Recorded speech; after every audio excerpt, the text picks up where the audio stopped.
Dakilang Diyos, Ama naming banal, maraming salamat po, Amang Diyos. Una po sa lahat, sa biyaya na kaligtasan ay pinagkaloob niyo po sa bawat isa sa amin. Bagamat kami po ay hindi karapat-dapat sa inyo, Amang Diyos, kami po ay nakatadhana na mawasak po sa walang hanggang paghuhukom sa apoy ng impyerno dahil po sa aming mga kasalanan at sa aming mga pagsuway. Ngunit sa biyaya po at pag-ibig ng Diyos, kami po ay labis na nagpapasalamat. 2,000 taon na po ang nakakalipas, pumarito po si Jesucristo upang magdala at magdanak ng napakabanal na dugo para tubusin po at patawarin po ang lahat ng aming mga kasalanan. Kaya Amang Diyos, sa pamamagitan po ng biyaya na ito, sa pamamagitan po ng inyong banal na dugo, kami po ay may katiyakan na makakapasok po sa walang hanggang kaharian sa langit. Kaya Amang Diyos, bilang tinubos po ng inyong banal na dugo, bilang mga tunay po ninyong anak, kami po ay labis-labis na nagpapasalamat sa inyong pong kabutihan. Kami po ay patuloy niyong iniingatan at ginagabayan sa aming buhay pananampalataya habang kami po ay nabubuhay pa. Kaya Amang Diyos, sa oras na ito, pakiusap sa araw po ng Panginoon, buksan niyo nawa yung aming puso, yung aming isip na sana po, Amang Diyos, maunawaan po namin ng higit at higit pa yung angkop na salita na aming kinakailangan para po sa aming buhay Kristiyano. At gayon din po, Amang Diyos, dalangin din po namin yung ibang kapatid kung sila po ay may mga sakit, problema, physically, spiritually, pakiusap, Amang Diyos, tulungan niyo po sila, gabayan niyo po sila na sa susunod na gawain ay makasama po namin sila. Alam po namin, Amang Diyos, yung panahon po namin, nakikita po namin yung mga tanda ng wakas ng panahon na napakalapit na po dumating ang Panginoon Jesucristo. Kaya Amang Diyos, pakiusap sa aming mga kainaan, sa aming mga hindi pa nalalaman, nawa po Amang Diyos sa pamamagitan po ng salita ng Diyos, ngayong araw ay muli kami makapagpalakas ayon po sa inyong banal na kalooban. At gayon din po Amang Diyos, dalangin din po namin, nawa po yung mga nakatapos po ng Bible seminar nakaraan, patuloy niyo po silang ingatan at gabayan na sana po makapagpatuloy po sila dito sa pamamagitan po ng Castillejos Church ay maunawaan po nila yung layunin nila sa kanilang buhay pagkatapos silang maligtas at maibahagi din po nila yung ebanghelyo na kanilang narinig at naunawaan sa pamamagitan po ng dugo ni Jesucristo. At gayon din po Amang Diyos, sa aking may hinang bibig, pakiusap, masabi ko lamang po Amang Diyos, yung inyong mahalagang salita na ayon po sa inyong kalooban. Kaya Amang Diyos, mula sa simula hanggang sa matapos, kami po ay aasa lamang po sa inyo. Ito po yung aming panalangin sa pangalan ni Jesus. Amen. Okay po, magandang umaga po sa ating lahat. Buksan po natin yung ating mga Biblia. Sa ating main verse po, Awit chapter 43, verse 1 to 5. Awit po, chapter 43, verse 1 to 5. Sa mga wala pong Bible, maaari po natin i-share yung mga newcomers para makasabay po sila, o meron naman po yata tayo sa screen para makapagbasa po tayo. Awit 43, verse 1 to 5. Naririnig niyo po ba? Okay. Sige po, lalaksan ko yung boses ko. Awit 43, verse 1 to 5. Basahin po natin ang salitan. Awit 43, verse 1 to 5. Babasahin ko po yung verse 1 and then salitan po tayo, okay? Verse 1 po. O Diyos, pawalang sala mo ako at ang aking usapin ay pagtanggol mo laban sa isang bayang masama. Iligtas mo ko sa mga taong hindi makatarungan at mandaraya.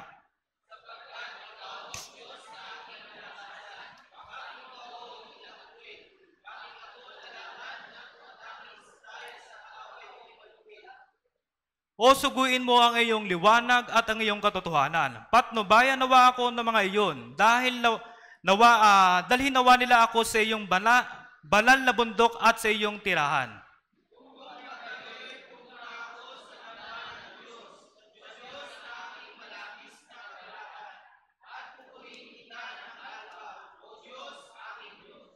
Verse 5 po, sabay-sabay po tayo. 3, 2, 1. Bakit ka nanlulumo o kaluluwa ko? At bakit nababagabag sa loob ko? Umasa ka sa Diyos, sapagkat ikaw ay muling pupurihin ko ang tulong sa aking harapan at Diyos ko. Magandang umaga po sa ating lahat. So ito po yung pag-aaralan po natin sa umagang ito. So yung awit chapter 43 po. Alam po natin yung awit po, iba-iba po yung nagsulat dito. Isa na po si Haring David ang nakapagsulat po ng awit chapter 43. Tama po ba? Sabi po ng verse 1, O Diyos, pawalang sala mo ako at ang aking usapin ay pagtanggol mo laban sa isang bayang masama. Iligtas mo ko sa mga taong hindi makatarungan at mandaraya. Sa verse 2 po, sapagkat ikaw ang Diyos na aking kalakasan. Bakit mo ako itinakwil? Bakit ako lalakad na tumatangis dahil sa kaaway kong malupit? Bakit po? Tanungin ko po kayo. Naligtas na po ba kayo? Opo, naligtas na po. Sigurado na po. Paano po tayo naligtas? Paano po tayo naligtas? Kala ko naligtas na kayo. Ba't di nyo po alam? Paano po tayo naligtas? Ano po yung pinangalis sa kasalanan natin? Sa mga kasalanan natin? Ano po? Di ba ho? Dahil sa dugo ni Jesucristo. Kung walang pagdanak ng dugo, walang kapatawaran ng mga kasalanan. Kasabay po nito, yung mga kasalanan na nagagawa natin noon at yung nagagawa natin ngayon at yung magagawa pa lamang sa hinaharap, 2,000 taon na po ang nakakalipas, ito po ay inalis na sa pamamagitan ng dugo ni Jesucristo nung siya po ay namatay doon sa krus ng Kalbaryo. Tama po, mali? So sa harapan po ng Diyos ay hindi niya na po yun inaalala. Ngunit meron pong problema. Okay? Ano po yung problema? So pagkatapos nating maligtas, brothers and sisters, hindi na po ba tayo nagagalit? Galitin ko po kayo. Hindi na po ba tayo nagagalit? Hindi na ba tayo naiinis? Di ba? Talagang okay na ba? Talagang perfecto na? Pag tinignan ka, wow! Ganun po ba? Sa buhay Kristiyano po natin, inilagay po tayo ng Diyos sa loob ng church dahil po sa ganung pagkakataon. Pagamat tayo sa harap ng Diyos ay perfecto na spiritually, ngunit meron pong problema. Yung likas na pagiging makasalanan. Anytime, from time to time, kusa po itong lumalabas. Tama, mali? Kusa po itong lumalabas. Kaya sabi ho dito ni Haring David, O Diyos, pawalang sala mo ako at ang aking usapin ay pagtanggol mo laban sa isang bayang masama.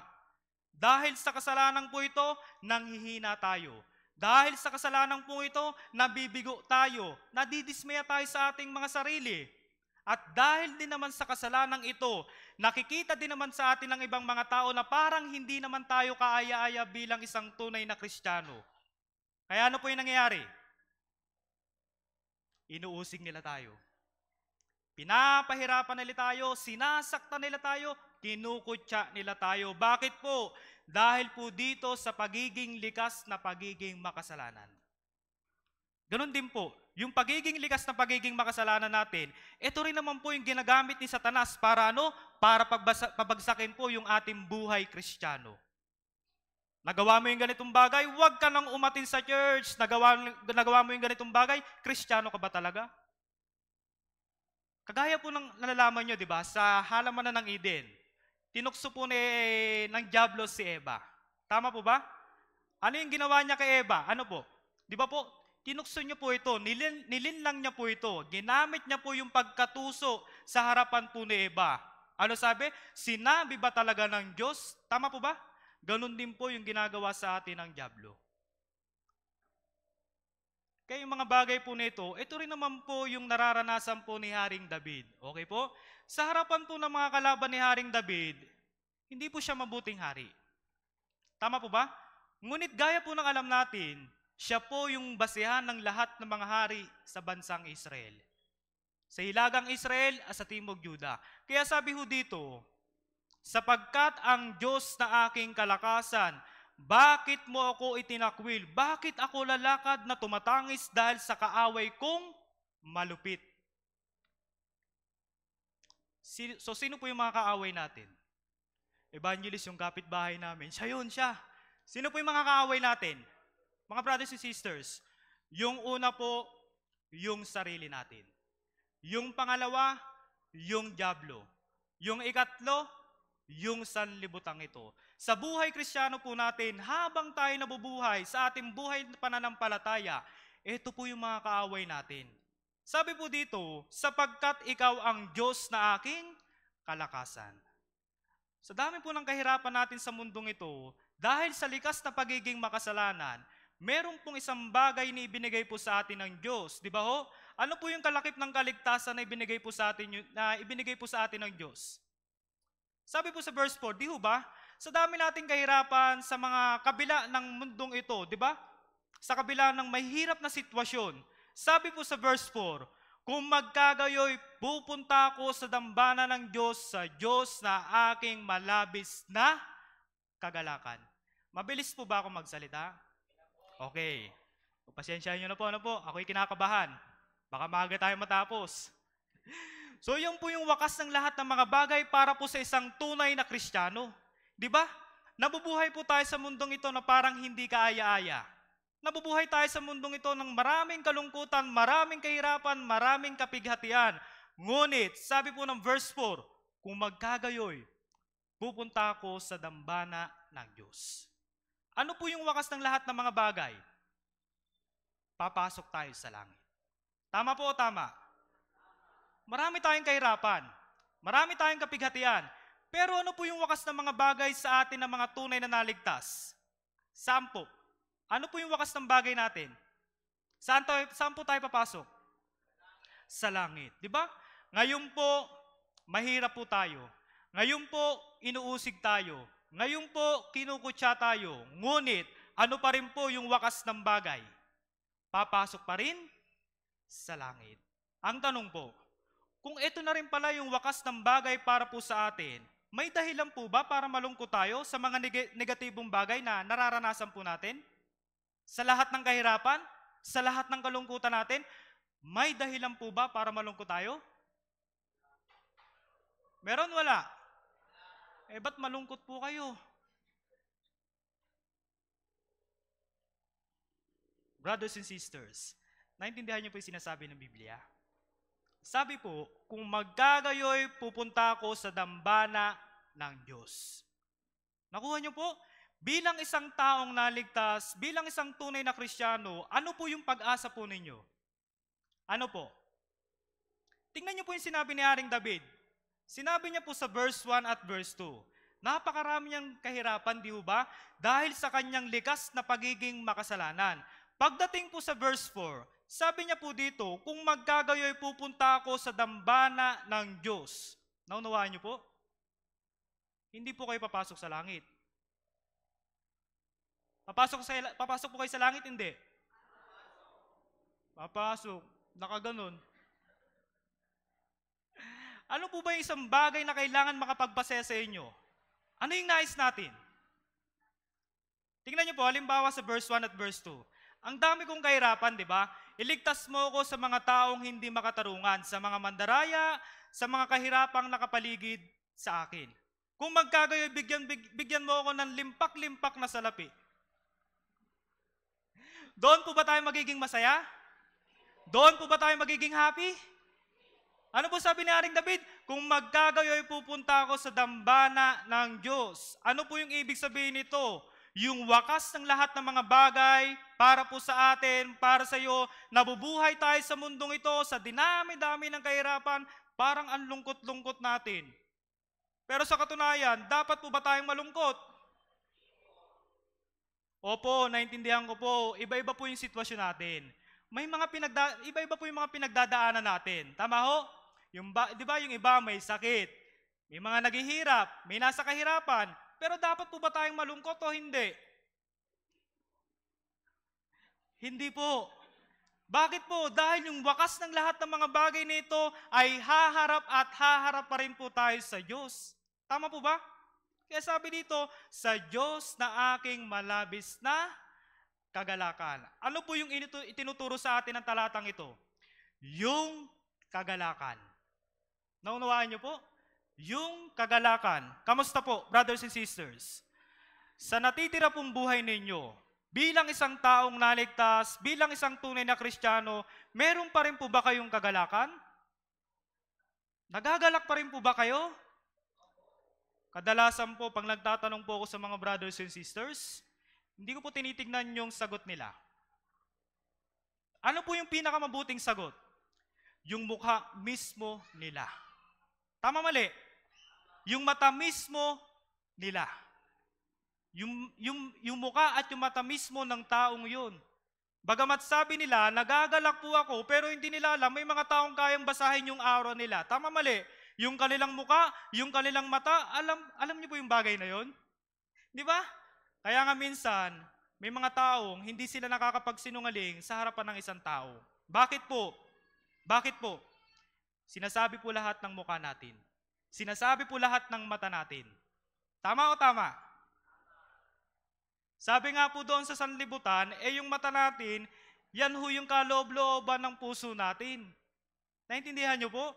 Kaya kayo po, brothers and sisters, sa natitira po ninyong buhay, habang tayo nabubuhay sa mundong ito, bilang isang tunay na Kristiyano, meron pa rin po ba kayong kagalakan? Talaga? Opo. Naintindihan niyo po? O wag kayong magalit sa akin, nagtatanong lang eh. Kaya ito po yung napili kong topic. Okay? Kasi parang minsan ang dami-dami nating kahirapan, ang dami-dami nating problema, ang dami-dami nating alalahanin. Nandyan si Judith, tama? Nandyan si Juday, nandyan yung mga bayarin.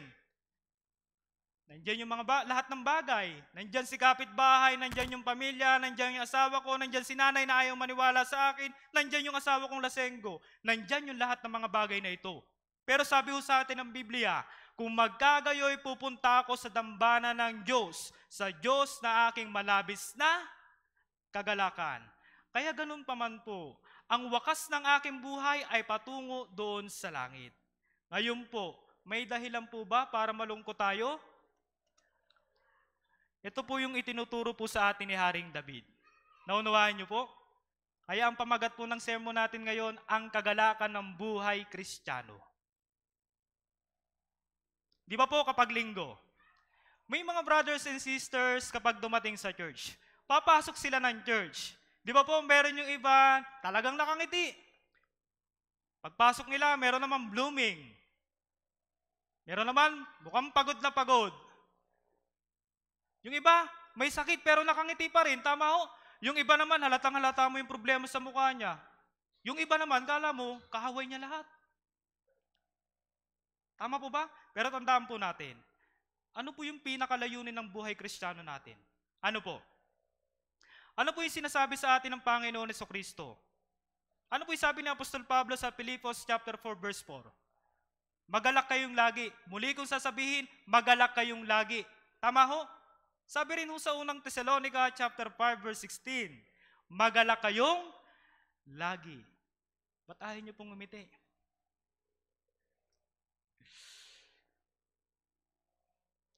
Ano po yung Christian life natin? Magalak kayong lagi. Naunawaan niyo po? Kung wala tayong kaligtasan, kung wala tayong Diyos, kung wala si Jesucristo sa buhay natin, meron po bang tunay na kagalakan? Wala. Di ba? Kahit napakarami mong bahay, kahit napakarami mong salapi, kahit maganda yung buhay mo, marami kang sasakyan, pero sabi ng Biblia, wala pong tunay na kagalakan kung wala pong tunay na kaligtasan. Naunawaan po? Si Haring Solomon, di ba po? Si Haring Solomon, sinulat niya po yung aklat ng Ecclesiastes. Sino po si Haring Solomon? Anak po siya ni Haring David. Si Haring David, ano po yung pinaka-na-realize niya? Ay, sa harap ng aking kahirapan ko, sa harap ng pag-uusig sa akin ni Haring Saul, pinagmumura ako ni Shimei, okay lang. Di ba? Pinaghahabol ako ng aking mga kaaway, walang problema. Bakit? Ang wakas ng aking ang wakas ng aking buhay ay haharap ako sa Diyos. Tama po ba? Pero, si Haring Solomon, ano yung sabi niya? Walang kabuluhan na mga walang kabuluhan, ang lahat ay walang kabuluhan. Si Haring Solomon, meron po siyang kayamanan. Tama po ba? Meron siyang gusali. Yung kutsara at tinidor niya, tunay na ginto. Matalino, tanyag, may 1,000 asawa. Tama mali? Kaya si Haring Solomon po, wala na pong hahanapin sa kanya na kahit ano pa man sa kanyang buhay. Ngunit, yung isang tao po na ito, na meron siya ng lahat ng mga bagay na hindi ma-imagine ng tao, siya mismo ang nagsabi ng ano po, walang kabuluhan na mga walang kabuluhan. Ang lahat ay walang kabuluhan. Iniisip po kasi ng ibang mga tao, brothers and sisters, kapag meron silang mga salapi, maraming salapi, masaya na sila. Tama mali? Iniisip po ng ibang tao, kapag meron na silang magandang bahay, masaya na sila. Iniisip nila, kapag meron silang sasakyan, masaya na sila. Pero tanungin po ninyo yung sarili ninyo, Tingnan po natin yung kanilang lifestyle. Pag kumita ng 1,000,000, sapat na po ba 1,000,000? Sapat na po? Pag kumita po ng 2,000,000, ano po gusto? 3,000,000. Pag kumita ng 5,000,000, ano pang gusto? Hindi po natatapos yun. Tama po ba? Pag nakabili po ng bahay, di ba? Pag nakabili ng mga properties after several years, natapos ng hulugan, anong next? Ay, bibili pa tayo ng isa. Tama, mali? Natatapos po, hindi. Hindi po natatapos yung mga bagay po na ito. Yun po yung puso ng mga tao sa mundong ito. Tama ho? Pero may tunay po ba talagang kagalakan na matatagpuan sa mga bagay na yon? Meron, wala. Yung isang tunay na Kristiyano, hindi niya po matatagpuan yung kagalakan sa mga bagay na yon. Okay po? Ano po ba yung tunay na kagalakan natin? Ano po ba yung buhay na pag-asa natin sa mga taong naligtas gaya ho natin? Bilang makanakaunawa po ng tunay na kaligtasan, yung ating tunay na pag-asa, yung ating tunay na kapayapaan, yung kagalakan natin, ay doon po papasok tayo sa walang hanggang kaharian sa langit. Tama po, mali? Wala po dito sa mundong ito. Tandaan niyo po. Ano yung tunay na kagalakan natin? Nakilala ko yung Diyos at nakilala ko si Jesucristo, meron akong katiyakan na makakapasok sa walang hanggang kaharian sa langit kahit anong mangyari sa akin. Tama ho? Tingnan po natin, sinasabi ko kanina, tingnan nga po natin yung verse na yun, yung kay Haring Solomon. Ecclesiastes chapter 1 verse 2. Ecclesiastes po, chapter 1 verse 2.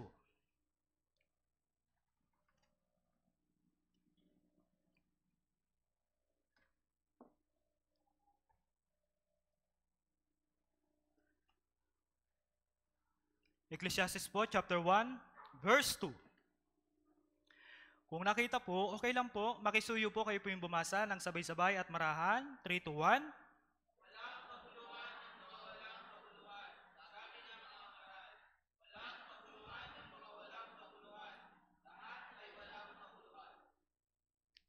Ano po yung sinabi dito ni Haring Solomon? Walang kabuluhan ng mga walang kabuluhan. Sabi ng mga ngaral, walang kabuluhan ng mga walang kabuluhan. Lahat ay walang kabuluhan. Sinubukan niyang gawin ang lahat ng mga bagay para maging masaya. Pero sa puso niya, sabi niya, baliwala. Di ba? Bago dumating po yung kanyang kamatayan, yung Ecclesiastes po, ito po yung bago po dumating yung kanyang kamatayan, yung Ecclesiastes po, isinulat po ni Haring Solomon. Naunawaan po? Sabi niya, na-realize niya, walang kabuluhan ang lahat ng mga bagay. Tingnan po natin sa chapter 2. Ano po yung na-achieve ni Haring Solomon? Ano po yung mga natanggap ni Haring Solomon? Tingnan po natin, abanti po tayo. Chapter 2, verse 4 to 8. Babasahin ko po, sundan niyo po. Chapter 2, verse 4 to 8. Sabi po dito, gumawa ako ng mga dakilang gawa. Nagtayo ko ng mga bagay at nagtanim ako para sa sarili ko ng mga ubasan. Naintindihan niyo po? Ano po sabi dito? Gumawa ko ng mga dakilang gawa. Nagtayo ko ng mga bagay at nagtanim ako para sa sarili ko ng mga ubasan. Verse 5. Gumawa ko para sa sarili ko ng mga halamanan at mga liwasan. At aking tinamnan ng mga sari-saring punong kahoy na nagbubunga. Meron po siyang mga bahay. Tama po ba? Meron po siyang mga gusali. Hindi lamang po yun. Meron po siyang mga halamanan. May hardin po siya. Sabi niya, gumawa siya ng mga aliwasan. Verse 6, gumawa ako para sa sarili ko ng mga tipunan ng tubig upang diligin ang gubat na pagtatanamnam ng mga lumalaking punong kahoy. Hindi lamang po ordinaryong halaman yung tinanim niya. Tama ho? Ano po yung tinanim niya? Punong kahoy. Ano pagmamayari niya? Hindi hardin, kundi buong kagubatan. Naintindihan niyo po? Verse 7, ako'y bumili ng mga aliping lalaki at babae. At nagkaroon ng aliping ipinanganak sa aking bahay. Marami po siyang katulong. Halos wala po siyang ginagawang trabaho. Tama ho? Sabi ho dito, nagkaroon din ako ng mga malaking ari-arian, ng mga bakahan at mga kawan, higit kaysa lahat ng mga nauna sa akin sa Jerusalem. Di ba gaano po karangya yung buhay ni Haring Solomon? Tama ho? Napakayaman po ni Haring Solomon. Di ba? Humingi po siya ng karunungan sa Diyos, pero hindi lamang po karunungan yung ibinigay sa kanya, pati rin po yung kayamanan. Sabi ho sa verse 8, nagtipon din ako para sa akin ng pilak at ginto, at ng kayamanan ng mga hari at ng mga lalawigan. Kayamanan ng ano? Anong meron po siya? Kayamanan ng mga hari. Ibig sabihin po, yung ibang hari, kumukuha siya ng kayamanan mula sa kanila. Mayaman yung ibang hari. Ngunit, sino po yung pinakamayamang hari? Sino po? Si Haring Solomon. Sabi po dito, ng mga lalawigan. Di ba? Pati mga city. Tama ho? Sabi ho, kumuha ko ng mga awit na lalaki at babae. May sarili po siyang choir. Okay po? At sabi po, at maraming asawa na kasiyahan ng laman. Anong meron siya? Maraming asawa. Di ba? Mahigit 1,000 asawa. May pera siya, may mga awit, may mga alipin. Tama mali. Meron po siya ng lahat ng mga bagay na ito na hindi ma-imagine po ng mga tao. Ngunit, ano po yung wakas ng bagay para kay Haring Solomon? Ano po yung wakas ng bagay para kay Haring Solomon? Para sa mga tunay na naligtas, para sa mga tunay na Kristiyano gaya ho natin, ang wakas ng ating buhay, di ba? Saan po? Papasok tayo sa langit. Pero ano po yung wakas ng bagay para kay Haring Solomon? Meron siya ng mga bagay na ito. Tingnan po natin, verse 11. Abanti po tayo. Verse 11. Babasahin ko po.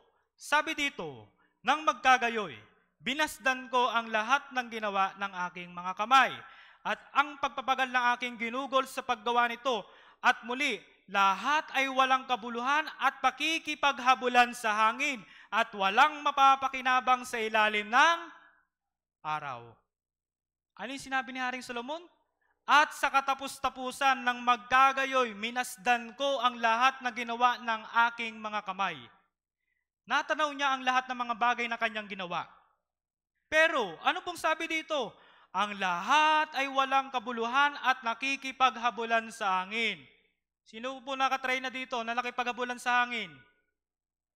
Meron po ba? Wala. Ano po yung ibig sabihin na nakikipaghabulan sa hangin? Nakikipaghabulan sa wala. Naintindihan niyo po?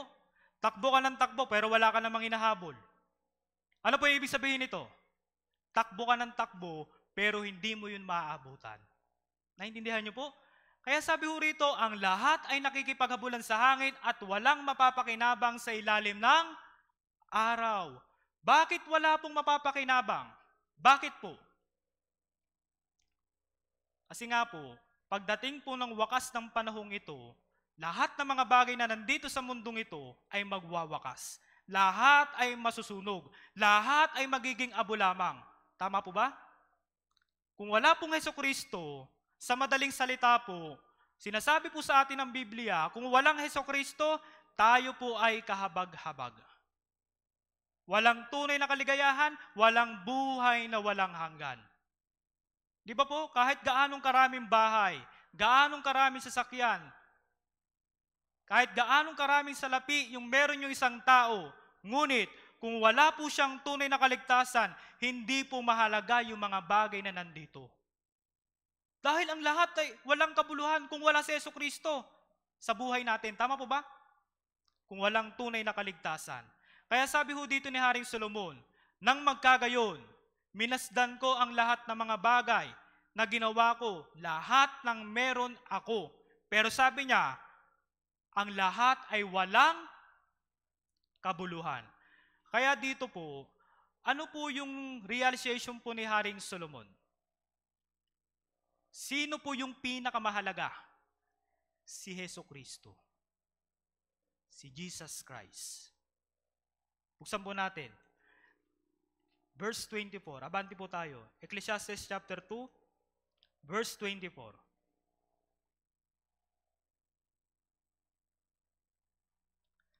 Ecclesiastes po, chapter 2, verse 24. Okay lang po, kayo po yung bumasa. 3, 2, 1.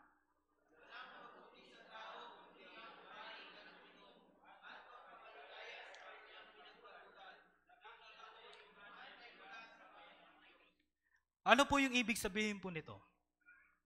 Walang mabuti sa tao kundi ang kumain at uminom at magpakaligaya sa kanyang pinagpaguran. Ano po yung ibig sabihin nito? Walang mabuti sa tao kundi kumain at uminom. Para sa mga tao, di ba po? Bakit nagtatrabaho yung mga tao? Siyempre, para kumain. Tama ho. Bakit kumakain yung mga tao? Siyempre, para magtrabaho. Tama po ba? Kaya sabi po dito, at magpakaligaya sa kanyang pinagpaguran. Di ba po? Halimbawa, pagdating ng A15, ng A10, A5, basta pagdating po ng sahod, pag-check ng online banking ng ATM. Di ba? Uy, may sahod na. And then after nun, ano na po? Happy na. Tama mali? After 3 days, after 5 days, di ho ba trabaho ulit? Pagpapagod ulit. Ito po yung buhay natin. Ngunit sabi po dito sa may bandang hulihan, nakita ko na ito man ay mula sa kamay ng Diyos. Bilang isang tao, kahit ano man ang gawin natin, ito po ay baliwala. Nabubuhay tayo para sa pagkain lang, para sa pag-inom lang. Nakita ko na ito man ay mula sa kamay ng Diyos. Ngunit kailangan po nating maunawaan. Yung mga bagay yung mga bagay po na ito ay mula rin naman po sa kamay ng Diyos. Naunawaan niyo po, pinahintulutan po ng Diyos na mangyari yung mga bagay po na ito. Para ano po? Para ma-realize po ng isang tao na hindi sa pagkain at pag-inom lang yung kanyang buhay. Ano po yung buhay ng tao? Ano po yung buhay natin? Ano po yung buhay niya? Hanapin yung kaligtasan. Tama po ba? Ano po yung buhay niya? Yung magkaroon ng katiyakan na makapasok sa langit. Sabi po sa sumunod na verse, tignan niyo po, verse 25. Sapagkat sinong makakakain o sinong makapagtataglay ng kagalakan na hiwalay sa kanya. So pinahihintulutan po ito ng Diyos. Hindi naman, 'di ba? Hindi naman po tayo makakakain kung hindi pahihintulutan ng Diyos. Tama mali? Hindi rin naman po tayo makakainom kung hindi rin po pahihintulutan ng Diyos. Lahat po ng mga bagay na ito, sabi po rito, ay mula sa Diyos. Ngunit ano po yung kailangan nating maunawaan? Kailangan ko ang Diyos. Hindi ako maaaring mabuhay nang walang Diyos at walang Heso Kristo. Naunawaan po? Ito po yung napakahalagang bagay na ipinapaunawa po sa atin ng Biblia. Kaya bilang tunay na Kristiyano, bilang isang taong naligtas po, kailangan po nating maunawaan ano yung ibig sabihin ng tunay na kagalakan sa buhay po natin. Dati po, di ba? May mga brothers and sisters, siguro naranasan niyo po ito. May mga brothers and sisters, sinasabi nila, naligtas sila. And then nung naligtas sila, masayang-masaya sila, talagang naka-smile sila, nagdidiwang sila. Tama po mali? Pero, pag oras na dumating yung kanilang kahirapan, yung kanilang kapighatian, ano po nangyayari? Nakakalimutan po nila yung tunay na kaligtasan. Nakakalimutan po nila yung kagalakan. Tama po? Kaya sa halip na maging maligaya, sa halip na magalak, parang hindi sila masaya. Para lagi silang miserable. Parang laging may problema. Ang tanong po, kung ganito po yung buhay ng isang Kristiyano, miserable, malungkot, maraming problema, maraming kahirapan, alam niyo po mga kapatid, yung problema, talagang given na dumarating po sa atin yan. Yung kapighatian ay talagang dumarating po sa atin yan pagkatapos nating maligtas. Huwag ho tayong umasa na yung buhay natin pagkatapos umaligtas ay magiging maranya, magiging okay. Kung paano naghirap si Yesu Kristo, kung paano siya nilatigo, kung ano yung pinaghirapan at pinagdaanan niya para tayo maligtas, ganun din po tayo habang tayo nabubuhay. Naunawaan niyo po? Yung po yung buhay Kristiyano. Yan po ay bahagi ng ating buhay. Ngunit, ano po yung sinasabi sa atin ng Biblia? Ganun pa man, ang wakas ng lahat ng mga bagay para sa iyo, para sa akin, kung ikaw ay tunay na naligtas, ay yung walang hanggang, saan po? Saan po? Hindi nyo na po alam kung saan kayo mapupunta. Saan po? Sa langit. Kaya po, ano man po yung dumarating sa ating buhay, ano man po yung dumating sa atin, kailangan magpatuloy po yung kagalakan sa atin. Naunawaan niyo po? May papangaral niyo po ba yung ebanghelyo kung malungkot kayo? May papangaral niyo ba yung ebanghelyo kung yung puso niyo ay puro problema, puro kalungkutan, puro kahirapan, puro pagkadismaya? Baka mamaya habang nag-evangelize ka, di ba ho? Masabi mo yung date ng Bible seminar. Baka mamaya nag-i-invite ka, kailan kaya ako magbabayad ng mga bills? Baka masabi mo yung date ng bills kung kailan ka magbabayad. Kakaisip. Naunawaan niyo po? Kaya dito po mga kapatid, napakahalaga po para sa isang tunay na Kristiyano yung tunay na kagalakan. Bakit po? Hindi natin may papangaral yung kaligtasan sa ibang tao kung yung mukha po natin nakalugmok o kung yung mukha natin ay nakasahid na sa lupa. Okay po? Kung yung labi natin ay parang hindi na umaalis dun sa lupa. Ano po yung ibig sabihin nito? Alam niyo po yung drawing? Kapag masaya yung isang tao, yung labi niya, di ba yung bibig niya nakaganon pag masaya? Tama po ba? Anong letter po ito? Pa-letter U. Tama po ba? Pero, kapag yung bibig ay malungkot, anong letter po ito? Di ba nakaganto? May ganito po bang letter? Wala. Ano po yung ibig sabihin po nun? Hindi dapat nakikita sa atin yung ganun pong muka. Naunawaan niyo po? Dapat laging happy lang. Napakahalaga po ng kagalakan natin, ng kasiyahan natin. Kaya nga po, sabi po ng Panginoon Jesucristo, magalak kayong lagi. Bakit po? Kailangan natin may pangaral ng ebanghelyo. Kailangan natin may ligtas yung mga taong nasa paligid natin. Naunawaan niyo po? Okay. Alam niyo po, yung maligayang evangelism, habang nagbabahagi ka ng ebanghelyo, habang masaya ka sa gitna ng magulong pamilya, magtatanong sila sa'yo. Sa dami mong problema, bakit ganyan pa rin yung mukha mo? Bakit ganyan pa rin yung output mo sa buhay? Di ba? Sila mismo, magtatanong sila. Naunawaan niyo po? Ngunit, kung pag-uwi natin ng bahay, kagagaling mo lang sa church, lugmok na lugmok ka pa rin. Ang lungkot-lungkot mo pa rin. Kung ganon, sasama sila sa church? Sasama sila? Hindi. Anong isipin nila? Ay, ayokong sumama sa iyo. Baka problema lang din yung meron sa church. Ganon po ba? Hindi po. Ano pong meron dapat? Kagalakan. Naunawaan niyo po? Dapat lagi tayong may kagalakan. That's why, napakahalaga po ng kagalakan para po sa isang tunay na Kristiyano. Dahil kung wala po yung kagalakan na yun, mahihirapan po tayong magpatotoo. Okay po? Mahihirapan po tayong magbahagi ng ebanghelyo. Mahihirapan tayong ibahagi yung tunay na kaligtasan sa mga taong nasa paligid po natin. Buksan po natin. Awit. Awit po, 118, verse 24. Awit, 118, verse 24. Sa mga awit po, 118, verse 24. Okay lang po. Kayo po ulit yung bumasa. Makisuyo po. 3, 2, 1.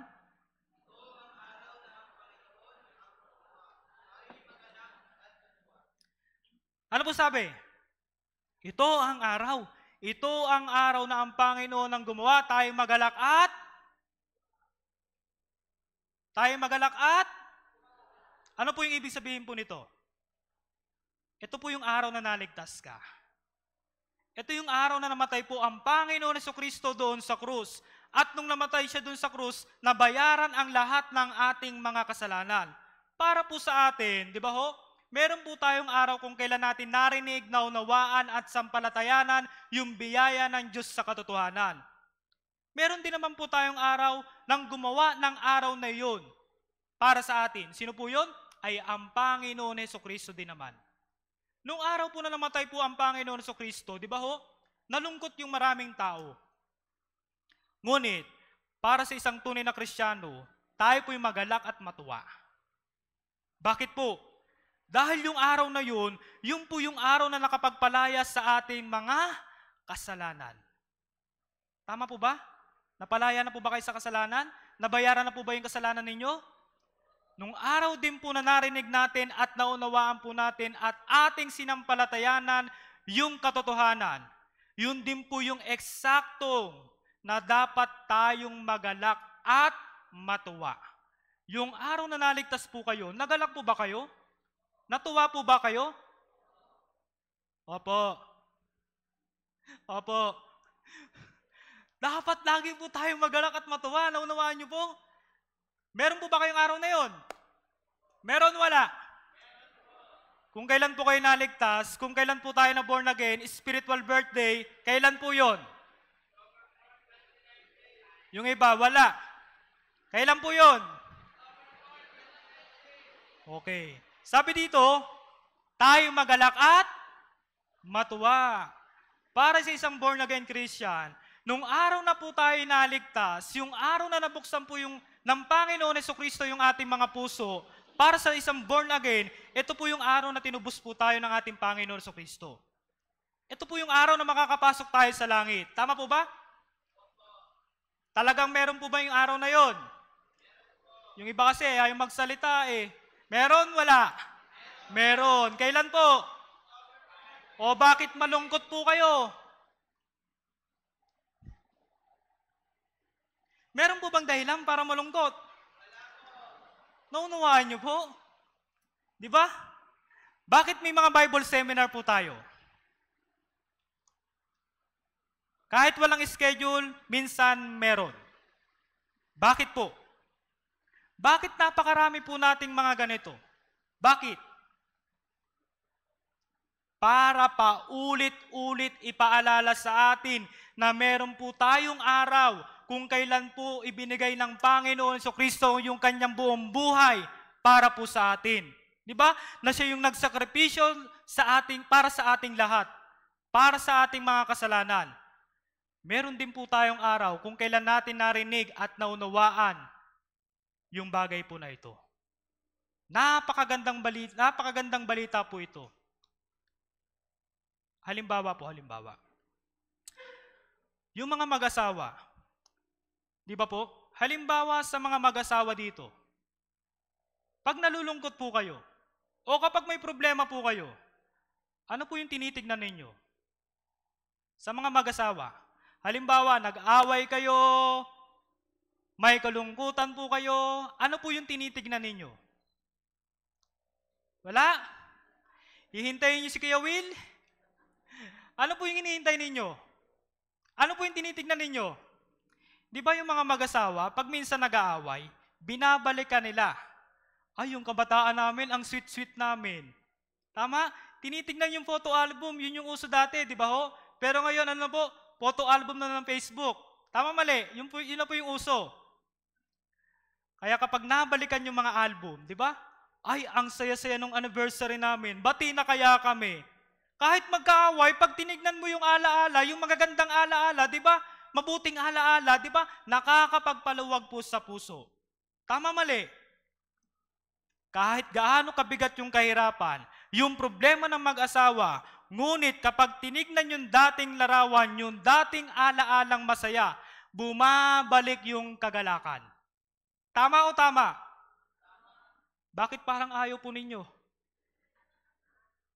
So, ganun po yun. Naintindihan niyo po? Ano po yung ibig sabihin nito?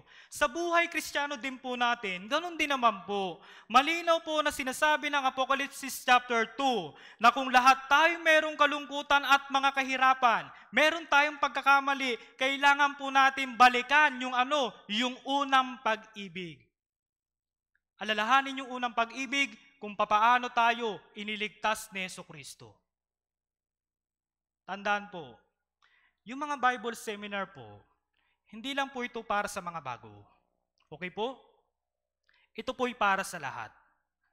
Kailangan paulit-ulit po natin itong pakinggan. Makisama po tayo sa Bible seminar. Maging bago o matagal na. Bakit? Para palagi tayong i-remind.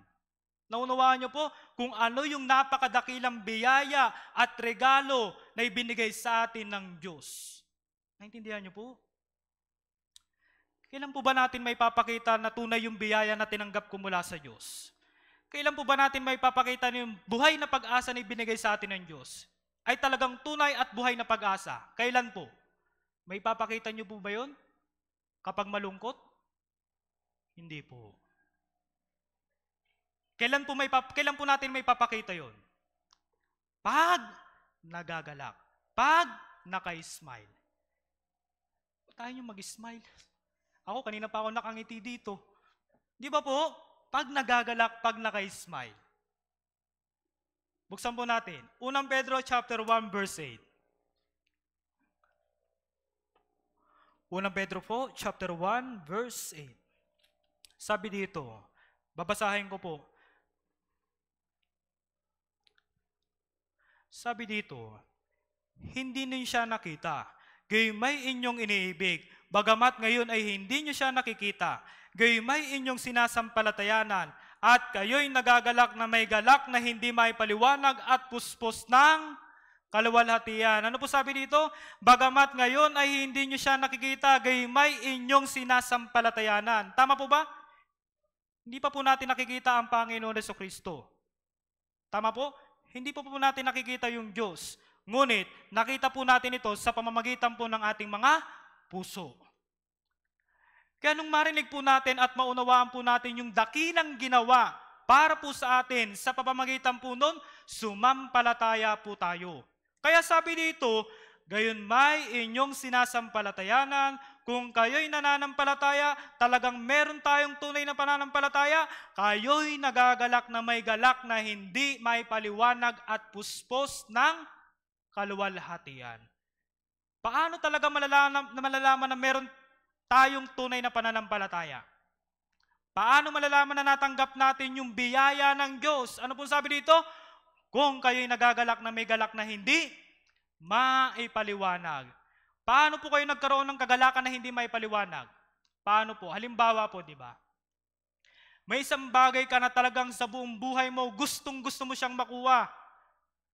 Pero hindi mo siya makuha. Isang bagay, gustong-gusto mo siya, pero hindi mo siya makuha. Pero isang araw, nakuha mo siya. Ano pong pakiramdam nun? Masaya kayo? Hindi. Masaya. Tama po ba? Yung po yung galak na hindi maipaliwanag at puspos ng kaluwalhatian. Di ba po? Ano po yun? Para po sa isang tunay na Kristiyano, yung tunay na kaligtasan. Hindi pa natin nakita si Jesucristo. Tama po? Hindi pa natin nakita yung Diyos. Ngunit, makikita po natin sila sa hinaharap. Kaya dito po, ano mang meron tayo, di ba? Tayo po'y magalak. Tayo po'y nagagalak. Yung isang taong walang kaligtasan, di ba po? Pag dumating yung kanyang problema, pag dumating yung kanyang kahirapan, nalulugmok siya. Bakit po? Walang magpapaalala sa kanya. Walang magre-repeat sa kanya. Tama po? Halimbawa, kung ang kanyang kagalakan ay salapi. Halimbawa, kapag naubos yung salapi, ubos na rin yung kagalakan. Kung yung kanyang kagalakan ay magandang bahay, pag naubos na po yun, wala nang kagalakan. Ano po yung ibig sabihin po nito? Kung yung kagalakan natin ay itinutuon po natin dito sa mga material na bagay, makalupang bagay, makamundong bagay, at kung mauubos po ito, yung kagalakan natin, nauubos din. Naunawaan niyo po? Pero ano po yung napakalinaw? Kayo'y nagagalak na may galak na hindi maipaliwanag. Hindi maipaliwanag na kagalakan. Ano po yung ibig sabihin po nito? Bakit hindi maipaliwanag? Ito po yung kagalakang hindi nauubos. Ano man mangyari sa iyo, patuloy yung kagalakan. Tama po ba? Maalala mo lang sa Jesucristo, patuloy yung kagalakan. Maalala mo lang yung ginawa ng Diyos para sa iyo, para sa akin, patuloy yung kagalakan. Yun po yung tunay na kagalakan. Kaya sabi dito, may galak na hindi maipaliwanag. Yun po yung ibig sabihin nun. Ang tanong po, meron po ba kayong galak na hindi maipaliwanag? Meron. So yung kailangan nating alalahanin ng paulit-ulit. Okay po? Dahil ito po yung kagalakan na hindi nauubos. Yung po yung tunay na kaligtasan. Naintindihan niyo po? Diba? Sa bunga ng Espiritu Santo, sa 9 na bunga, sa Galatia chapter 5, may kagalakan, buksan po natin. Galatia chapter 5 verse 22. Yung nakalagay po dito sa Galatia chapter 5 verse 22, may 9 na bunga ng kaligtasan, may 9 na bunga ng Espiritu Santo. Kung ito po ay mamemeditate nyo po ng mabuti, yung 9 na bunga na ito po ay may tamang pagkakasunod-sunod. Okay po? Galatia chapter 5 verse 22 to 23. Idamay nyo na po yung 23. Okay lang po. Kayo po ulit yung bumasa ng marahanan sabay-sabay. 3, 2, 1.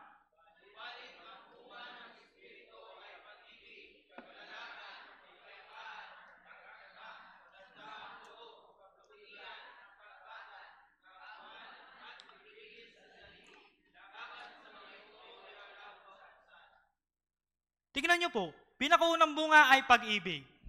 Tama po? Pag-ibig. Bakit po? Kung walang Hesukristo, walang tunay na pag-ibig. Tama po? Ngayon po, dumating po sa atin yung pag-ibig. Yung Espiritu Santo, yung nagpaunawa sa atin na yung tunay na pag-ibig ng Diyos. Para po sa atin, di ba? Kaya dumating po sa atin yung pag-ibig. At yung pag-ibig po na ito, nire-reflect natin. Kanino? Saan po? Kanino po? Sa mga brothers and sisters. Bakit po? Dahil sila po yung pinaka-immediate family na matatawag. Pinaka-immediate family natin na matatawag. Di ba? Yung mga kapatiran. Naunawaan niyo po? Kapag yung pag-ibig na ito ay naging lubos sa bawat brothers and sisters, doon lamang po natin maibabahagi sa mga hindi paligtas. Naintindihan niyo po? Una po, pag-ibig mula kay Jesucristo. Pumasok po sa puso natin. That's why inilagay po tayo ng Panginoon Jesucristo sa loob ng church. Sabi niya, manatili ka sa akin. Saan po? Sa church. Okay? Di ba po? Bawat brothers and sisters, iba-iba po yung background natin. Iba-iba po yung paglaki natin. Tama po ba? Iba-iba po yung kung paano yung pamumuhay natin. Sa ganito ako pinalaki, may sakto lang, di ba po? May mahirap, may ganito. Ngunit hindi na po mahalaga yung mga bagay na yun. Ano po yung mahalaga? Naligtas tayo sa pamamagitan ng dugo ni Jesucristo. Kaya kailangan bilang taong naligtas, bilang inibig ni Jesucristo, inilagay tayo sa loob ng church, mag-ibigan po tayo sa bawat isa. Magmahalan po tayo sa bawat isa. Dahil ang Diyos ay pag-ibig. Naunawaan niyo po? Iniibig niyo po ba yung bawat isa? Iniibig niyo po ba yung bawat isa? Sige nga po, tignan niyo nga po yung katabi ninyo. Sige po. Yung nasa harap, yung nasa likod, pakitignan niyo po. Sabihin niyo po, I love you. Mahal ko kayo sa Panginoon.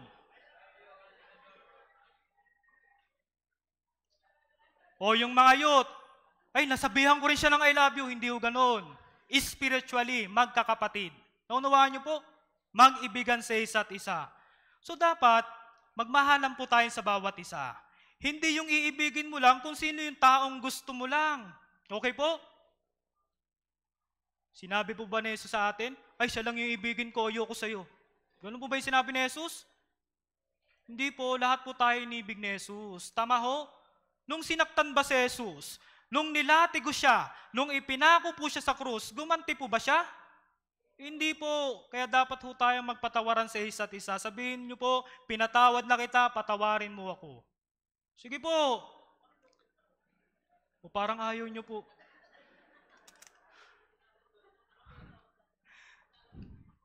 Di ba po?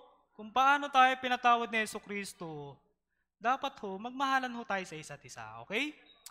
Dapat ho, nakikipag-fellowship tayo sa bawat isa. Dapat ho, kinakausap natin yung bawat isa. Hindi kung sino yung taong gusto mo lang, mag-ingat ho kayo. Baka mamaya, kaya lang po kayo umatin dahil nandyan lang siya. Kaya dapat ho, malinaw ho yung pagpunta natin sa church. Naunawaan niyo po? Ano po sabi? Pag-ibig. Naintindihan niyo po? So, mahal niyo po sila. Parang labas sa ilong Mahal niyo po sila.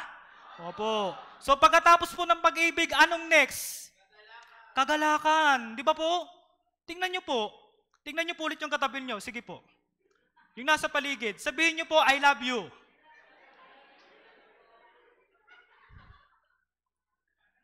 Di ba po? Tingnan nyo po. Tingnan nyo po. Nung sinabihan nyo ng I love you yung bawat brothers and sisters, ano po yung naging utsura nila? Masaya. Naka-smile sila. Di ba? So yun po yun. Okay? Nakuha nyo po yung ibig sabihin? Kailan tayo laging magagalak? Every time na nare-remind na mahal kita, iniibig kita. Ngunit, sino po yung palaging nare-remind sa atin? Yung ating Panginoon Jesucristo. Kaya kailangan, lagi tayong magalak. Okay? Kaya kailangan, lagi tayong nagagalak.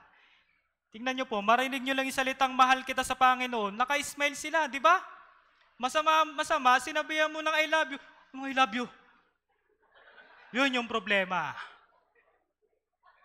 Di ba po? Doon nagkakaroon ng kagalakan dahil sa pag-ibig. Okay? Anong next sa pag-ibig at kagalakan? Ano pong next? Kapayapaan. Ano yung ibig sabihin nito? Kung wala kang kagalakan, wala kang kapayapaan. Naunawaan niyo po? Kailan nagkakaroon ng kapayapaan? Di ba? Parang sa palagay mo, parang okay lang ang lahat. Tama po? Kahit marami kang problema, parang okay lang ang lahat. May problema ka, lilipas din to, di ba? Nagkakaroon ng kapayapaan ang puso. Okay? Ngayon, may pag-ibig ka. Pero, hindi mo naalala yung pag-ibig, magagala ka. Magagala ka. Hindi po. Walang kapayapaan, walang pagtsatsaga. Naunawaan niyo po? Isipin niyo po, may pag-ibig ka. Na-remind ka ng pag-ibig. Nagala ka. Dahil nagala ka, yung puso mo payapa. Naunawaan niyo po? And then, nung nagkaroon ka ng kapayapaan sa puso, nagkaroon ka ng pagtsatsaga. Bakit? Lahat ng dumating sa iyo, okay lang yan. Anong sagot? Okay lang yan. Di ba? Kasi may kapayapaan. Okay po? Ano mangyayari? Kapag meron kang pagtsatsaga, anong lalabas? Lalabas yung kagandahang loob. Di ba po? Magagawa mong ibahagi yung biyayang iyon, and then, after that, natural lang tawagin kang mabuti. Napakabuti mo, parang napakaganda ng buhay mo. Di ba po? Ganun po yung sinasabi nila. Okay? And then, nagkakaroon ng katapatan. Saan nagsisimula lahat? Saan po? Di ba may tamang pagkakasunod-sunod dyan? Saan po nagsimula lahat? Sa pag-ibig. Sumusunod yung kagalakan. Okay? Pero kung sa kagalakan huminto, may kapayapaan, magtsatsaga ka, maganda yung loob mo, wala. Di ba po? So ito po yung tamang pagkakasunod-sunod. Okay? Kaya ito po yung ibinigay po sa atin ng Diyos. Meron po yung pagkakasunod-sunod. Di ba? Minsan yung mga Kristiyano, ano po yung nagpapasaya sa kanila? Yung salita ba talaga ng Diyos? Yung Diyos ba talaga mismo? Hindi po. Ano po yung dapat na nagpapasaya sa atin? Yung pag-ibig. Naunawaan niyo po? Dahil sa pag-ibig, doon po tayo nagagalak. Naintindihan niyo po? Kung makikita niyo po sa unang Korinto, di ba? Sa unang Korinto chapter 13, di ba? Pag-ibig, love, kapayapaan, kagalakan. Yun po yung bunga ng pag-ibig. Yung kagalakan niyo po, ito ba ay kunyaring masaya lang? Yung kagalakan niyo po, ito ba ay kunyaring masaya lang? Alam niyo po sa ano? Ano po yung sinabi ni sa Jollibee?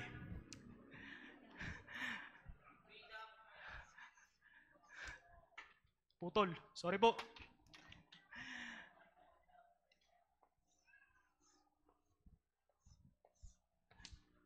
Ay. Makakapagdala yata ako isang kahon dito. Ano po? Bida ang... Di ba yan yung sa Jollibee? Bida ang saya. Sa mga tunay na Kristiyano po, bilang taong naligtas, ito po yung nasa puso po dapat natin. Bida ang saya. Yung kagalakang ito po yung dapat na totoo, ito po yung dapat na legit na kagalakan. Bida ang saya. Naunawaan niyo po? Buksan po natin. Awit chapter 4. Bakit naging legit? Bakit naging totoo yung kagalakang ito na nasa puso natin? Bakit po? Awit chapter 4 verse 7 to 8. Awit po, chapter 4, verse 7 to 8. Sige po, basahin po natin ng sabay-sabay, 3 to 1. Ikaw ay naglagay ng kagalakan sa aking puso, kaysa na ang kanilang butil at alak ay sagana. Payapa akong ihiga at gayon din ay matutulog, sapagkat ikaw lamang, O Panginoon, ang gumagawa upang mamuhay ako sa katiwasayan. Ano pong sabi dito? Ikaw ay naglagay ng kagalakan sa aking puso. Bakit po tunay yung kagalakan natin? Sino po yung naglagay? Si Mayor po ba? Si Kapitan po ba? Sino po? Yung Diyos mismo. Diyos yung naglagay ng kagalakan sa ating puso. Di ba? Kaysa ng kanilang butil at alak ay sagana. Marami silang mga material na bagay. Marami silang pagkain, marami silang mga resources. Tama po ba? Physically, yes, marami sila nun. Pero, ano po yung inilagay sa atin ng Diyos? Ano po? Kagalakan. Marami silang physical na bagay. Ngunit ikaw merong kang kagalakan. Sino pa rin panalo? Sino po? Di ba po? Marami silang material na bagay. Ngunit ikaw may kagalakan mula sa Diyos. Sino pa rin yung higit na mataas? Sino pa rin yung higit na dapat magdiwang? Sabi dito, ikaw ay naglagay ng kagalakan sa aking puso. Kaysa, ano po yung ibig sabihin nito? Kaysa yung kagalakan ay higit sa butil at alak. Yung kagalakan ay higit sa mga material na bagay. Yung kagalakan ay higit sa kahit ano pa mang bagay na matatagpuan natin dito sa mundong ito. Dahil yung kagalakan, sino po yung naglagay? Sino po? Yung Diyos mismo. Naunawaan niyo po? Kaya yung kagalakang meron po tayo ay tunay. Okay? Dahil sa kagalakang ito, sabi sa verse 8, payapa akong higa at gayon din ay matutulog. Dahil sa kagalakang ito, payapa akong higa at gayon din ay matutulog. Tama po ba? Matutulog akong payapa, matutulog akong okay. Bago po kayo matulog kagabi, kamusta po kayo? Kamusta po? Kamusta po yung pakiramdam nyo po? Natulog po ba kayo ng maraming alalahanin? Natulog po ba kayo ng maraming problema? Sinasabi po dito ng Biblia, payapa akong hihiga at gayon din ay matutulog. Pangalawang ibig sabihin po nito, payapa akong mamamatay at matutulog. Payapa akong aakyat sa langit. Bakit? Sabi po, sapagkat ikaw lamang, O Panginoon, ang gumawa upang mamuhay ako sa katiwasayan. Sino po yung kumikilos sa atin? Sino po yung nagbibigay sa atin ng lahat ng mga bagay? Sino po? Ikaw lamang, Panginoon, di ba? Ikaw lamang. Ang lahat ng meron tayo ay mula sa lahat. Kanino po? Sa Panginoon. Mula lahat sa Panginoon. Kaya dito po, sino po yung naglagay sa atin ng tunay na kagalakan? Sino po? Yung Panginoon po mismo. Kaya po sabi ng Kawikaan, di ba? Chapter 17, verse 22. Isang mabuting gamot ang masayang puso. Ano pong ibig sabihin nito? Lagi po tayong magalak. Okay? Sa kabila ng lahat ng mga bagay, lagi po tayo dapat nakangiti. Okay po? Ano po yung ibig sabihin nito? Magalak ka sa puso. Tanungin ko po kayo mga kapatid, may kahirapan po ba kayo? Itong tanong na ito, pakisagot po. May kahirapan po ba kayo ngayon? Kasi alam nyo po, may nagtanong din po sa akin ng bagay na ito. May kahirapan ka ba ngayon? May kahirapan ka ba? Sabi sa akin. Napaisip ako. Sabi ko, given yung hirap. Tama? Pero sabi ko, habang nabubuhay ako, given na nga hirap. Pero parang wala naman po. Bakit? Dahil sa lahat ng mga bagay na yon, may biyaya po ng Diyos. Naunawaan niyo po? Kung tatanungin po natin yung ating sarili, kung pagmamasdan po natin yung bawat araw na lumilipas, parang ang dami-dami nating problema. Ngunit kung tatanungin din po talaga natin yung ating sarili, may kahirapan po ba kayo? Actually, wala po. Dahil po sa biyaya ng Diyos. Dahil po sa pag-ibig ng Diyos. Kung isipin po ninyo, yung problema po ninyong nakaraang buwan, yung problema po ninyong nakaraang linggo, yung problema po ninyo na kahapon, nalampasan nyo naman. Tama po ba? Ano yung mahalagang bagay? Nakaka-survive po tayo. Naunawaan nyo po? Alam nyo po, kung lagi nating iisipin lang yung biyaya po ng Diyos, lahat okay lang. Naintindihan nyo po? Kailan lang natin naaalala yung kahirapan? Yung kapighatian, kapag hindi natin naaalala po yung biyaya po ng Diyos. Okay? Pag nakakalimutan po natin yung kagalakan ng kaligtasan, nakuha nyo po? Kaya napakahalaga po sa puso po natin yung paulit-ulit maalala po yung biyaya po ng Diyos, yung kaligtasan. Kaya po yung sinabi ni Haring David sa awit 51, buksan po natin. Tingnan po natin, awit. Bilis ng oras. 11 na pala.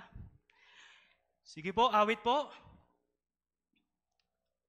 Chapter 51, verse 12. Okay lang po.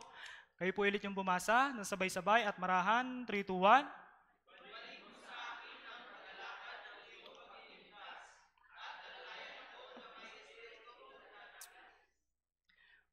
Siyensya na po sa sulat ko ha, kasi first time ko ito. Nagkulang ng G sa sobrang kaba. Bida ang saya, nawala yung saya. Di ba po? Ano po yung sinabi ni Haring David?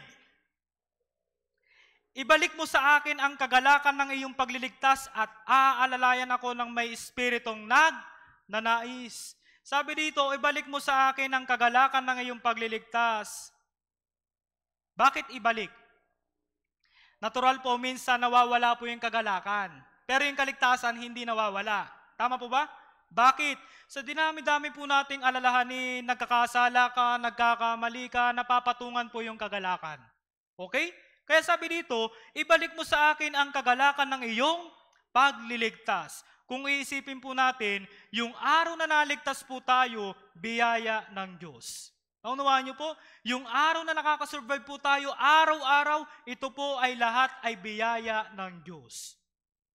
Sa madaling salita, paano po may babalik sa atin yung kagalakan ng pagliligtas?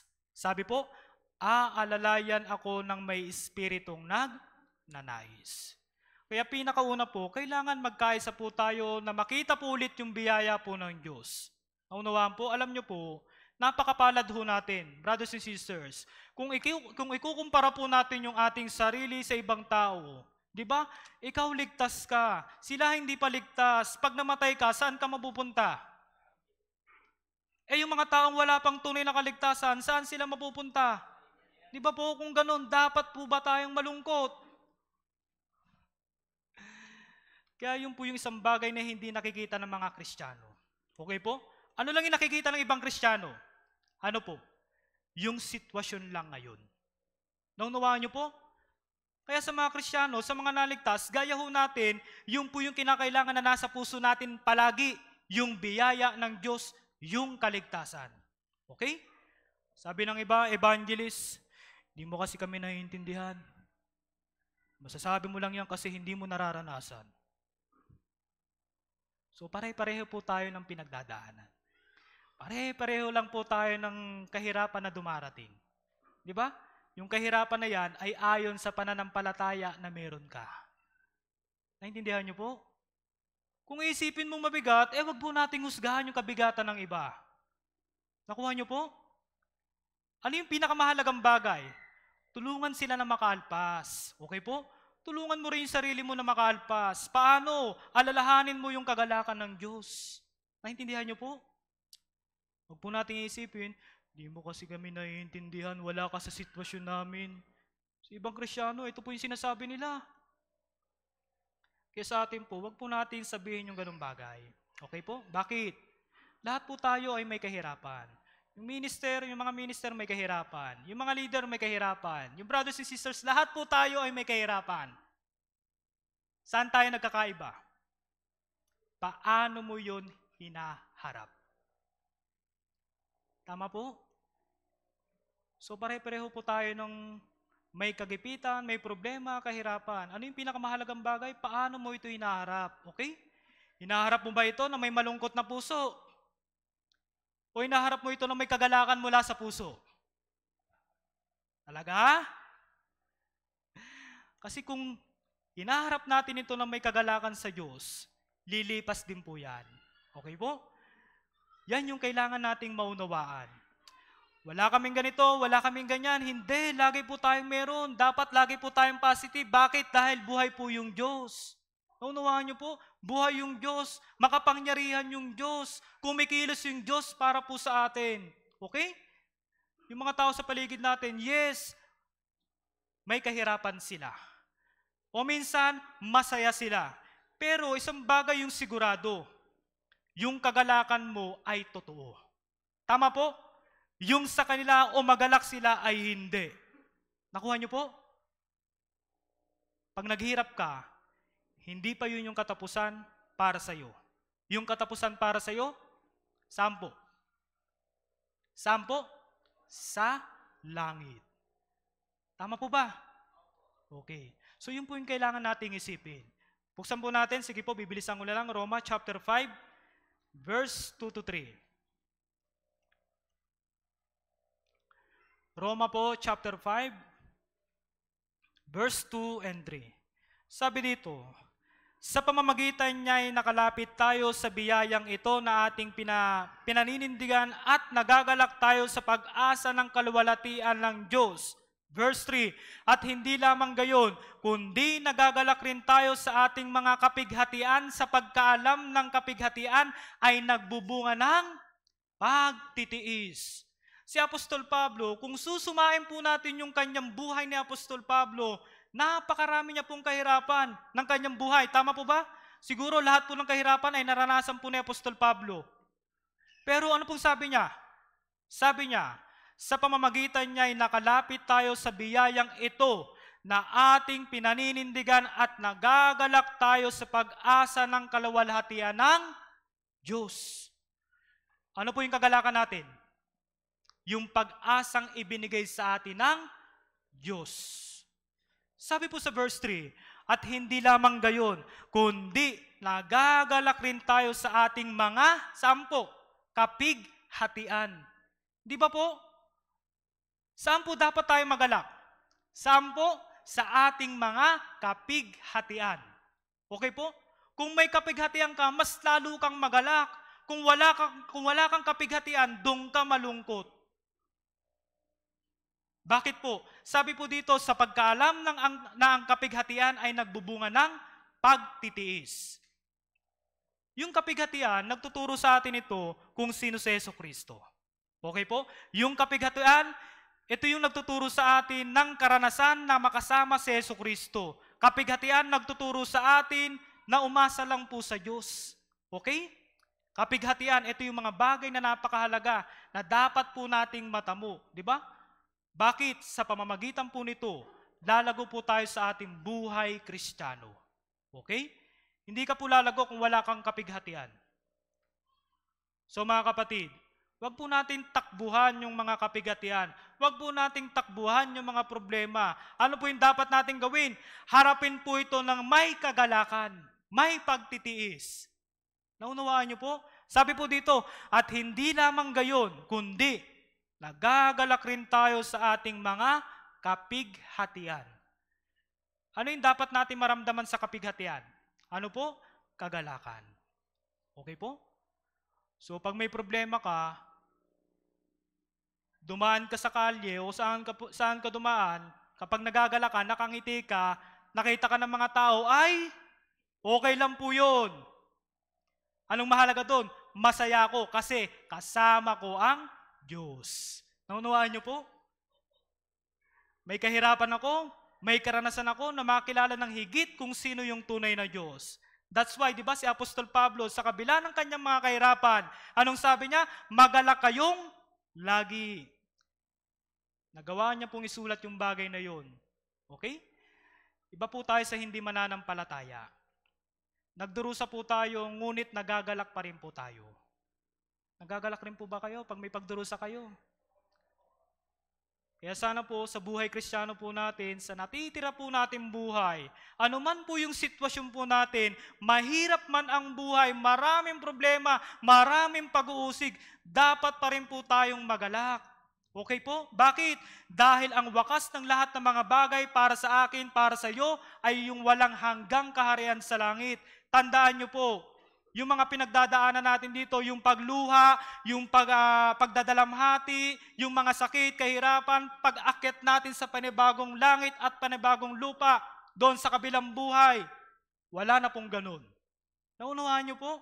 Kaya sana po, sa buhay Kristiyano po natin, magalak tayo habang tayo naghihintay sa Panginoon Jesucristo at gumawa po tayo para po sa pagliligtas ng kaluluwa. Sabi ho ng unang Korinto chapter 15 verse 58, kung ginagawa po natin yung mga bagay na ikakasaya sa Panginoon, lahat ng mga bagay ay ito po ay may kabuluhan sa harapan ng Diyos. Ano po yun? Tayo po ay may gantimpala. Tama po ba? Ano po yung sabi ng Apokalipsis? Chapter 22 verse 12. Kabisado nyo po?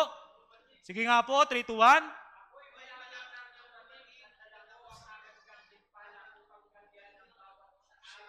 Ako'y malapit ng dumating. Dala ko ang gantimpala upang gantihan ang bawat isa ayon sa kanyang ginawa. Kaya sana, brothers and sisters, yung pag-asa po natin, yung gantimpala, andun po sa langit. Okay? Masaya po ba kayo? Opo. So sana ay tuloy-tuloy po tayo sa ating buhay Kristiyano. Okay po? Maraming salamat po. Tayo pong lahat ay manalangin. Dakilang Diyos, Ama namin banal, maraming salamat po, Amang Diyos, sa biyaya sa oras na ito na inyong pong pinagkaloob.